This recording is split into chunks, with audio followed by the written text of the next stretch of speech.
Finally dragon ball का 20वां और आखिरी एपिसोड आ चुका है और ये सच में बहुत ज्यादा जबरदस्त था। एपिसोड की शुरुआत में ही हमें दिखाया जाता है सुपर सैयन 4 को, जो कि अपनी एडल्ट बॉडी में था, और वहीं पिक्कोलो पीछे छुप के सही मौके का इंतजार कर रहा था। उसे किसी भी तरह गोमा के सर पे 3 बार हिट करना था, जिससे थर्ड ईवल बाहर निकल जाए। गोकू वो नई पावर अपने अंदर महसूस कर सकता था और वो तैयार था गोमा से लड़ने के लिए, और वो वैसा ही करता है। वो अपनी पूरी ताकत से ही गोमा पे हमला करता है और वो बहुत ज्यादा तेज था और ताकतवर भी, क्योंकि उसका पंच तो गोमा भी हैंडल नहीं कर पाया, और वो पंच इतना खतरनाक था कि उसने लगभग स्टेडियम के 2 हिस्से कर दिए थे। पर किसी तरह गोमा अपनी पावर से गोकू को पुश कर देता है और फिर शुरू होता है दोनों के बीच में हैंड टू हैंड कॉम्बैट। शुरू में तो ऐसा लगता है कि दोनों के बीच में बराबरी की बैटल हो रही है। गोमा उस पे पंचेस करता है और की ब्लास्ट भी, पर मानो अब तो गोकू सीरियसली लड़ ही नहीं रहा, क्योंकि फिर से गोकू उस पे भारी पड़ने लग जाता है। मानो इससे पहले वो अपनी पूरी पावर यूज कर ही नहीं रहा था। पर गोमा भी हार मानने वालों में से नहीं था। वो भी बिना रुके गोकू के सारे पंचेस का जवाब देता है, पर फर्क बस इतना था कि गोकू गोमा के पंचेस का जवाब दुगनी तेजी और पावर के साथ दे रहा था, मानो वो किसी 5 साल के बच्चे के साथ बस खेल रहा है। और जब वो उसकी बुरी तरह से धुलाई कर ही रहा था, तभी फिर से बीच में आ जाती है द थर्ड ईवल आय, जो उसकी बॉडी को फिर से रिकवर कर देती है और गोमा को फिर से थोड़ा स्ट्रॉन्ग बना देती है। पर इस बार गोमा कोई रिस्क नहीं ले सकता था, तो वो अपने मैजिक स्टाफ को बुला के बहुत सारे की ब्लास्ट अटैक करता है। वो बहुत ही ज्यादा की ब्लास्ट से अटैक इसलिए करता है क्योंकि गोकू बचे ना और उसे डॉज करने में और भी ज्यादा मुश्किल हो जाए। पर अब सुपर सैयन 4 अचीव करने के बाद ये इसके लिए एक बच्चों का खेल था, और वो आराम से ही सारे अटैक को डॉज कर लेता है, और वो सारे के सारे की ब्लास्ट वैनिश हो जाते हैं जब गोकू और गोमा के पंच टकराते हैं। ये साबित करता है कि ये दोनों कितनी ज्यादा पावर से लड़ रहे हैं। इस बार तो थर्ड ईवल आई का यूज करने के बाद भी गोमा गोकू को सरपास नहीं कर पा रहा था। हालांकि वो उसे थोड़ी देर के लिए तो टक्कर दे पा रहा था, पर जैसे ही गोमा अपनी पावर बढ़ाता, ठीक वैसे ही गोकू भी अपनी पावर बढ़ा लेता। तो अब बाजी गोमा के हाथ से निकलती हुई दिख रही थी। गोकू उसे अपने दोनों हाथ से जकड़ लेता है और गोमा अपने टेलीकिनेसिस का यूज करके गोकू को चारों तरफ बांध देता है, वो भी एक पत्थर की बॉल से। पर मानो अब तो गोकू को कोई फर्क पड़ता ही नहीं। वो बस अपने ऑरा से ही उन सब पत्थरों को हटा देता है और गोमा को देता है एक जोरदार पंच, जिसके इम्पैक्ट से तो दूर दूर की चट्टानें भी हिलने लगी थी। तो इसके बाद थर्ड ईवल आई फिर से गोमा को रिकवर करने लग जाती है, पर फिर से गोकू उसे एक स्माइल देता है, और ये स्माइल देख के तो गोमा भी चौंक चुका था। मानो अब गोकू को फर्क पड़ ही नहीं रहा कि गोमा कितना भी स्ट्रॉन्ग क्यों ना हो जाए। गोकू की नजरों में तो ये मैच तभी खत्म हो चुका था जब वो सुपर सैयन 4 बना था, और ये देख के गोमा बिल्कुल भी खुश नहीं था। तो वो दोनों फिर से ही फाइट करने लग जाते हैं। वो उस पे पंचेस यूज करता है, की ब्लास्ट यूज करता है, पर गोकू किसी न किसी तरह उसे ओवर पावर कर ही लेता है। अब तो थर्ड ईवल आई भी परेशान हो चुकी थी गोमा की पावर बढ़ाते बढ़ाते, और साथ में गोमा का भी पारा हाई होते जा रहा था। तो वो गोकू को सीधा पकड़कर पाताल लोक में भेज देता है, और ये अंडरवर्ल्ड तो पूरे एक अलग डायमेंशन की तरह ही था।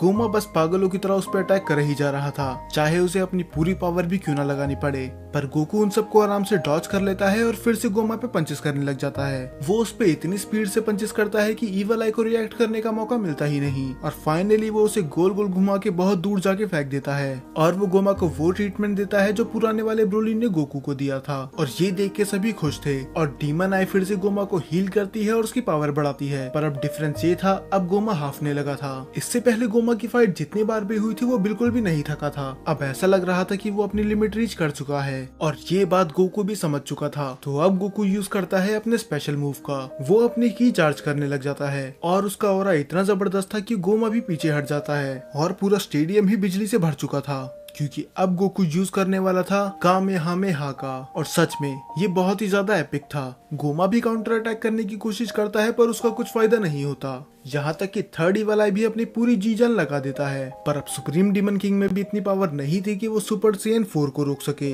तो गोकू का कामेहामेहा बस गोमा के अटैक और उसको नहीं, बल्कि तीनों डीमन वर्ल्ड को चीरते हुए निकलता है। ये सभी डीमन वर्ल्ड के लोग विटनेस कर सकते थे। गोमा को तो समझ में नहीं आया कि उसके साथ आखिरकार हुआ क्या, क्योंकि ईवल आई मिलने के बाद तो उसे पूरे यूनिवर्स में सबसे स्ट्रॉन्ग होना चाहिए था। और ये देखने के बाद तो मेरा रिएक्शन भी बिल्कुल सुप्रीम काय और वेजिटा की तरह था। अब गोमा अपना कंट्रोल खो देता है। अब तो वो अपने 2 पैरों पर ढंग से खड़ा भी नहीं हो पा रहा था। तो यही सही मौका था वो आए निकालने का। तो पिक्कोलो मौका देखते ही उसको हिट करता है। वो उसे एक बार हिट करता है, फिर दूसरी बार, पर जैसे ही वो उसे तीसरी बार हिट करने वाला होता है, गोमा उसे रोक लेता है और पिक्कोलो को बहुत दूर जाके गिरा देता है। और ये देखने के बाद अरिनसू और बाकी लोग हैरान थे, क्योंकि उन्हें मुश्किल से एक मौका ही मिला था और वो भी उन्होंने गवा दिया और थर्ड इवल आई लूज हो चुकी थी। और अब गोमा भी समझ चुका था कि इनका रियल प्लान है क्या, वो बस किसी भी तरह इसकी थर्ड इवल आई को निकालना चाहते हैं, पर वो ऐसा होने नहीं दे सकता। तो फिर वो यूज करता है पूरी पावर द थर्ड इवल आई की। अब अरिनसू भी परेशान हो चुकी थी, वो सोचती है कि उस बुक में कोई ना कोई तो ऐसा रास्ता होगा ही जो हमें बता सके कि गोमा को कैसे हराना है। अब गोमा धीरे धीरे हील होने लगा था, तो जी फाइटर्स और बाकी माजिन्स उस पे अटैक करने जाते हैं, पर अब गोमा मजाक की मूड में बिल्कुल नहीं था, तो वो सब पे ही लाइटनिंग से अटैक कर देता है और फाइनली हील हो जाता है पूरी तरह। और अब इसकी भी गारंटी नहीं कि गोकू सुपर साइयन 4 को कितनी देर तक मेंटेन कर सकता है। तो अब हार इन सबके बहुत ज्यादा करीब थी, पर फिर से हर बार की तरह बुरे वक्त में एंट्री होती है हमारे हीरो माजिन कू की। वो गोमा के अटैक की वजह से हवा में उड़ रहा था, पर तभी उसे मौका मिलता है गोमा को हिट करने का, और वो उस बड़ी बुक से गोमा के सर पे 3 बार लगातार हिट कर देता है। और फाइनली जो काम जी फाइटर्स और बाकी माजिन्स नहीं कर पाए, वो माजिन कू ने करके दिखा दिया। उसने गोमा के फोरहेड से द थर्ड इवल आई को अलग कर दिया। कुछ देर के लिए तो गोकू भी हैरान था कि आखिर ये सब हुआ क्या, और गोमा वो अपनी ओरिजिनल फॉर्म में वापस आ रहा था, और ग्लोरियो मौका पाते ही उस थर्ड इवल आई को कुचल देता है, क्योंकि वो नहीं चाहता ये फिर से किसी गलत हाथ में लगे। फाइनली सब कुछ ओवर हो चुका था। पांजी भागते भागते ग्लोरियो के पास आती है। अब वो फाइनली खुश थे कि ये पागलपंती रुक चुकी है, और तभी वहाँ पर आता है माजिन कू, जिसके चेहरे पे एक बड़ी सी स्माइल होती है, क्योंकि उसने वो करके दिखा दिया जो इतने टाइम से कोई नहीं कर पा रहा था। सच में शुरू में तो माजिन कू मुझे बिल्कुल भी पसंद नहीं आया था, और मैंने तो उसके जोकर के साथ साथ न जाने क्या क्या ही बोल दिया था, पर धीरे धीरे इसने अपने आप को प्रूव करा, और न जाने ही इसने अरिनसू की कितनी मदद करी। हमारे साथ अरिनसू को भी यही लगता रहा कि ये एक वर्थलेस क्रीचर है, पर इतना सब सुनने के बाद भी इसके चेहरे पे एक बड़ी स्माइल हमेशा रहती थी। पर अब फाइनली लोग देख सकते हैं कि माजिन कू क्या क्या कर सकता है, और वो उतना भी यूजलेस नहीं है जितना वो उसे समझते थे। बुल्मा, सुप्रीम काय, पांजी और बाकी सभी उसका सपोर्ट करने लग जाते हैं। माजिन कू बहुत ज्यादा खुश था, पर अभी भी उसे बस एक पर्सन की तारीफ सुननी थी, और फाइनली अरिनसू को भी उस पे बहुत ज्यादा प्राउड होता है। अब सबको ही अपनी हैप्पी एंडिंग मिल चुकी थी, क्योंकि गोमा का राज फाइनली खत्म हो चुका था। तभी वहाँ अरिनसू के साथ साथ आती है मारबा, और वो उसे ट्रैप करने वाले थे उस छोटी सी बोतल के अंदर। मारबा उसे बोलती है कि 100 साल काफी होंगे अपनी गलतियों के बारे में सोचने के लिए। तभी पिकलो बीच में आके बोलता है कि देखा जाए तो उसने डेंडे को नहीं मारा। तभी वो अचानक से खड़े होकर बोलता है, हाँ मैं कभी उतना बुरा था ही नहीं, दरअसल मैं तो अंदर से एक बहुत अच्छा इंसान हूँ, तो तुम्हें मेरी सजा कम करनी चाहिए। तब पिकलो बोलता है ठीक है, 100 ईयर्स की जगह 99 ईयर्स कैसे रहेंगे। और ये सुन के तो गोमा का मुंह ही उतर जाता है, उसे सच में लगा था कि ये इसकी सजा कम कर देंगे। और तभी अरिनसू अपने मैजिक से वहाँ पर देगासू को भी लेके आ जाती है, और वो मारबा को बोलती है कि इसको भी उसके साथ ही लॉक कर दो, गोमा को भी कंपनी मिल जाएगी। और मारबा वैसा ही करती है, वो अपने मैजिक से उन दोनों को ही ट्रैप कर देती है। तो अब अरिनसू बोलती है कि सुप्रीम डीमन किंग और वाइस सुप्रीम डीमन किंग दोनों ही ट्रैप हो चुके हैं, तो आखिर अब इस डीमन वर्ल्ड को कौन संभालेगा। तभी सुप्रीम काय बीच में आके बोलते हैं कि वो तुम बन सकती हो, क्योंकि तुम स्ट्रांग हो, समझदार हो, और तुम्हें पोटेंशियल है डीमन किंग बनने का, और वैसे भी ये तो तुम्हारा सपना ही था। वो बोलती है कि मैंने सोचा नहीं था कि मैं ये तुम्हारे मुंह से सुनूंगी, और वैसे भी ये मत सोचना कि मेरा प्लान चेंज हो जाएगा। मैं अभी भी आउटसाइड वर्ल्ड में कब्जा करना चाहती हूँ, पर फिर भी मैं डीमन किंग की पोजीशन नहीं ले सकती, क्योंकि अगर मैं डीमन किंग बन भी गई तो कोई दूसरा आके मुझे हरा के खुद डीमन किंग बन जाएगा। तो पुरुंगा से बिना पावर लिए सुप्रीम डीमन किंग बनना एक बेवकूफी भरा आइडिया होगा। और देखा जाए इसकी बात सही भी है, क्योंकि अरिनसू में इतनी भी पावर नहीं कि वो एक तामागामी को हरा सके। तो अगर ये डीमन किंग बन गई तो कोई आसानी से इसे हरा सकता है। पर तभी नेवा बीच में आते हैं, और वो बोलते हैं कि अगर हम ध्यान से सोचें तो डीमन किंग तो उसे ही होना चाहिए जिसने प्रीवियस डीमन किंग को हराया हो। अब सभी लोग हैरान थे, क्योंकि जिसने डीमन किंग को हराया है वो कोई और नहीं, खुद माजिन कू था, क्योंकि यही था जिसने थर्ड इवल आई को अलग करा। और माजिन कू खुशी खुशी बन जाता है the next supreme demon king. और अब वो डीमन किंग बन ही चुका था, तो वो अरिनसू की तरफ फिंगर पॉइंट करते हुए बोलता है, और आप बनोगी वाइस सुप्रीम डीमन किंग। अरिनसू हैरान थी कि आखिर तुम ये बोल क्या रहे हो, पर फिर माजिन कू बोलता है कि मुझे लोगों को पहचानने की परख है। आप बुरे होने का दिखावा करती तो हो, पर आप अंदर से बहुत ही ज्यादा अच्छी हो, और हमें ये नहीं भूलना चाहिए कि आप कितनी ज्यादा होशियार और समझदार हो। और सबसे बड़ी बात, आपने मुझे बनाया है, तो आप ही होंगी वाइस सुप्रीम डीमन किंग, और माजिन डू बनेगा हमारा मिनिस्टर। और मारबा और नेवा के पास बहुत ज्यादा एक्सपीरियंस है, तो वो भी बनेंगे हमारे मिनिस्टर। ये सुन के तो वो दोनों ही हैरान थे, और वो ग्लोरियो को भी चुनता है, क्योंकि चाहे उसने अरिनसू को धोखा दे दिया था, पर उसने वो करा जो डीमन वर्ल्ड के लिए सबसे ज्यादा सही था, तो इसका मतलब वो डीमन वर्ल्ड के लिए वफादार है। और वो नेक्स्ट मिनिस्टर चुनता है किंग कदान को।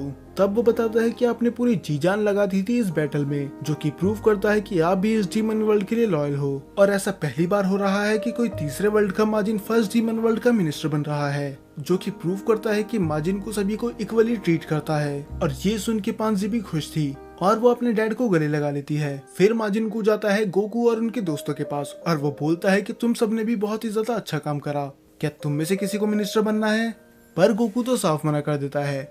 वो बोलता है नहीं, मुझे तो बस घर जाना है। तो माजिन को उसे ज्यादा फोर्स नहीं करता, पर तभी मिनिस्टर बनने के लिए पीछे से कोई हाथ उठाता है और वो कोई और नहीं, वो हाइबिस था। इसने तो पूरी सीरीज में वेजिटा को रोस्ट करने के अलावा पता नहीं क्या ही कर रहा। अब माजिन को जाता है अरिंसू के पास और वो उसे अपना हाथ देते हुए बोलता है कि चलो इस डीमन वर्ल्ड को एक स्कैरी पर एक अच्छी रहने लायक जगह बनाएं। और अरिंसू तैयार हो जाती है और सभी लोग उनका फुली सपोर्ट करते हैं, इसीलिए नहीं क्योंकि वो उनसे डरते हैं, बल्कि इसीलिए क्योंकि उन्हें उन पे भरोसा है। फिर हमें दिखाया जाता है कि ये जाने की तैयारी करने लग जाते हैं और पांचे बुल्मा को देती है बहुत सारे ही मैजिलाइट्स, जैसा उसने एपिसोड 13 में प्रॉमिस करा था। और माजिन को उनके सफर के लिए कुकीज पैक कर रहा था और डू वो तो बस खा ही रहा था। और दूसरी तरफ गोकू और वेजिटा अभी भी फाइट कर रहे थे। वो बोलता है कि घुमा को मैं ही हरा सकता था, तुम्हें बीच में आने की कोई जरूरत नहीं थी, और वैसे भी तुम्हारी हिम्मत कैसे हुई कि तुमने वो ट्रांसफॉर्मेशन मुझसे छुपाई। तब गोकू बताता है कि वो सुपर सैयन 4 को अचीव करने की कोशिश तब से कर रहा था जब से माजिन बू से उनकी फाइट हुई थी, क्योंकि अगर कोई माजिन बू से ज्यादा स्ट्रॉन्ग अपोनेंट आता तो वो उसे रोक सके, पर उसे पता नहीं था कि वो इस लेवल तक पहुंच पाएगा। तब वेजिटा नाराज होकर बोलता है कि क्या आप सुपर सैयन फॉर्म बाजार में बिकने लगी है? तभी गोकू बोलता है कि ज्यादा मत बोलो, तुमने भी तो सुपर सैयन 3 अचीव कर ली। तब वेजिटा बोलता है कि अपना मुंह बंद रखो, वो कोई सुपर सैयन फॉर्म नहीं है, वो है अल्ट्रा वेजिटा 1। गोकू बोलता है अल्ट्रा वेजिटा 1, ये क्या ही बकवास कर रहे हो? और ये बोल के वो वहाँ से उड़ के चली जाता है। और दूसरी तरफ नेवा ऑफर करते हैं डेंडे को वहीं पर रुकने के लिए, पर वो साफ मना कर देता है। पर डेंडे बोलता है कि आप चिंता मत कीजिए, नेमिकिन्स ने अपना प्लेनेट खो दिया है, तो मैं उन्हें डीमन वर्ल्ड के बारे में जरूर बताऊंगा और वो खुशी खुशी यहाँ पर आ जाएंगे। फिर नेवा बोलता है कि मुझे इंतजार रहेगा, बेचारा 1000 सालों से नेमिकिन्स का वेट कर रहा है। अब किंग कदान गोकू को थैंक्स बोलते हैं। अब तीनों डीमन वर्ल्ड में पहले की तरह कोई डिफरेंस नहीं था, कोई भी कहीं आ जा सकता है और किसी में भी कोई भेदभाव नहीं होगा, क्योंकि अब डीमन वर्ल्ड एक सही हाथों में है। और ये सब हुआ है तुम्हारी वजह से। और वो सब वहाँ से चली जाते हैं कि अगर यहाँ पर हालात बिगड़ गए तो हम तुम्हें फिर से बुलाएंगे। और गोकू बोलता है बिल्कुल, हम तुम्हारी मदद करने जरूर आएंगे। और अर्थ पे भी सब कुछ फिक्स हो चुका था, सभी अपने रियल एज में वापस आ चुके थे। अब इतनी मेहनत करने के बाद फाइनली सब कुछ सही हो चुका था। पर बुल्मा तो बिल्कुल भी खुश नहीं लग रही थी, क्योंकि उसे तो फिर से जवान होना था। तभी गोकू ग्लोरियो से रिक्वेस्ट करता है कि हम उस दुकान पे जा सकते हैं जहाँ पर बग कैंडी हमने ली थी, क्योंकि मुझे बहुत सारी रिवाइव वर्क खरीदनी है। फाइनली ये उस दुकान पे पहुंच जाते हैं और अब तक न्यूज़पेपर में खबर आ चुकी थी कि माजिन कू ही बन चुका है न्यू डीमन किंग। और वो औरत गोकू को देखते ही पहचान जाती है। वो बोलती है कहीं ये बग कैप्सूल का कोई साइड इफेक्ट तो नहीं, तुम्हारी हाइट इतनी बड़ी कैसे हो गई? फिर गोकू मना करता है कि ऐसा कुछ नहीं हुआ, बल्कि उसने तो हमारी और भी ज्यादा मदद करी थी, तो मैं थोड़ी और लेना चाहूंगा। और बुल्मा भी वहाँ से कुछ कैंडीज ट्राई करती है, पर उसका मूड चेंज हो जाता है जब वो कैंडी को पलट के देखती है और उसे समझ में आता है कि इसे बग कैंडी क्यों कहा जाता है। वो उसे फेंक के बोलती है कि ये तो बिल्कुल ही डिस्गस्टिंग है, आखिर कोई इंसान इसे कैसे खा सकता है, इस चीज को तो मुझसे दूर ही रखो। पर तभी वो औरत बताती है कि ये कैंडीज बड़ी काम की है, ये एक्नेस को मिटा सकती है, पिंपल्स को, और यहाँ तक कि ये स्किन को जवान भी कर सकती है। और ये सुन के ही बुल्मा के कान खड़े हो जाते हैं। वो बोलती है कि तुम्हारा मतलब क्या है कि स्किन को जवान कर सकती है? फिर वो औरत बताती है कि जो भी इस कैंडी को खाता है कि स्किन 10 साल यंगर हो जाती है। और ये सुन के तो बुल्मा की खुशी का ठिकाना ही नहीं था, तो वो बोलती है कि ये सारे ही पैक कर दो। और अभी यही थी जो थोड़ी देर पहले इसके खिलाफ थी। और वहीं पर शॉप पे घूमते घूमते पांजी को एक चीज मिलती है, जिसे देख के उसकी आंखें फटी की फटी रह जाती हैं, क्योंकि वो कुछ और नहीं थी द थर्ड इवल आई। ये देख के तो गोकू भी हैरान था कि आखिर ये इधर कर क्या रही है, और वो भी एक नहीं दो।